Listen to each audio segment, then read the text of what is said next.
Sure, today is a cold, wet, dreary day, but I'm making fried green tomatoes for the restaurants. So how bad could it really be? Hi Sophie, how are you? Good, how about you? Doing good. Apparently we're making money even before we open for business. You gotta love that. What's this catering order for? You. This is not for me, is it? It's for you. 15. Yeah, that's otra order. What's this for? I don't know. Say I don't know. The money is for Jennifer. I've never heard anything about it. I mean, they did the right thing if they put it in the system, which they clearly did, and put it up on the board. Okay. So that's the process. Do we have a callback number on that? Is that the failure of that process? Looks like that's going to be the failures. There's no phone number on it. Do they normally take a phone number? If you put in a takeout, it requires a phone number to be like. Can you pull that up in the system, possibly? Well, it would be here. So it brings up before you can put a name attached to it. Okay. It says phone number.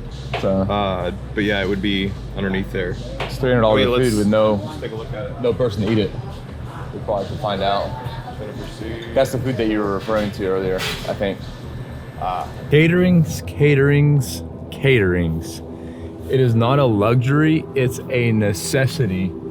I don't know how many times that I've looked at my sales for the week and I'm like, thank goodness that we had these catering orders. A tip to get a lot of catering orders: open your restaurant up close to a hospital or a business district. Especially in the medical professionals, we get a lot of pharmaceutical reps, Big Farm, hashtag Big Farm, that spend money to entice the doctors with food at lunchtime, so that way the doctors will push their drugs. It's actually a really messed up thing. I think they cannot actually pay them, like bribe them, but they can like buy lunches for them and buy cruises for the doctors and buy, vacations. Catering order was a success. They were trying to get me to see if I had been to Wuhan and check my temperature. I haven't had those questions asked in a long time. This is attached. I say we just go for it. If it goes off, it goes off. Okay, we're good. We're good.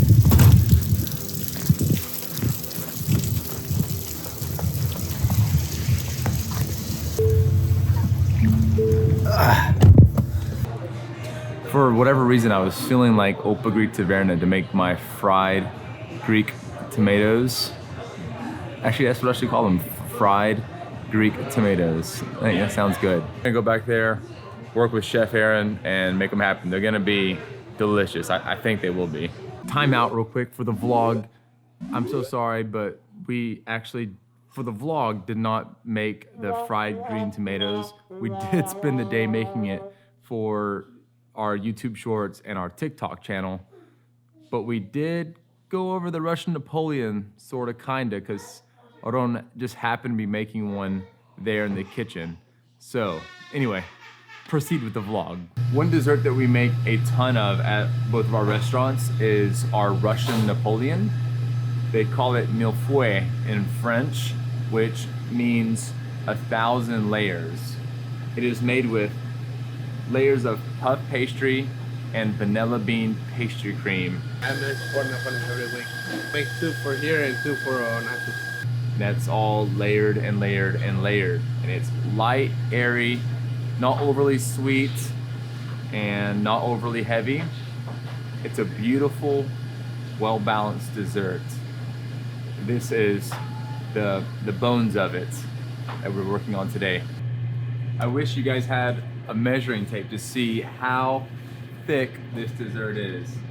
What do you think it is, around like 7 inches? That's 7, 8, 7. 8 inches, 8-inch tall dessert. You'll have to come by the restaurant and measure it yourself when you order it. If there is one takeaway from today's vlog, it is not fair how fast time flies in a day. I'm already having to rush home, take care of the family. I spend a majority of my day working on a TikTok for our fried green tomatoes, but I'm gonna make an order just for you today. At the house though.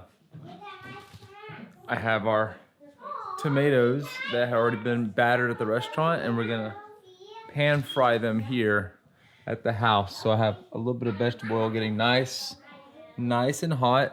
Never fry food with cold oil. That's like cooking tip 101.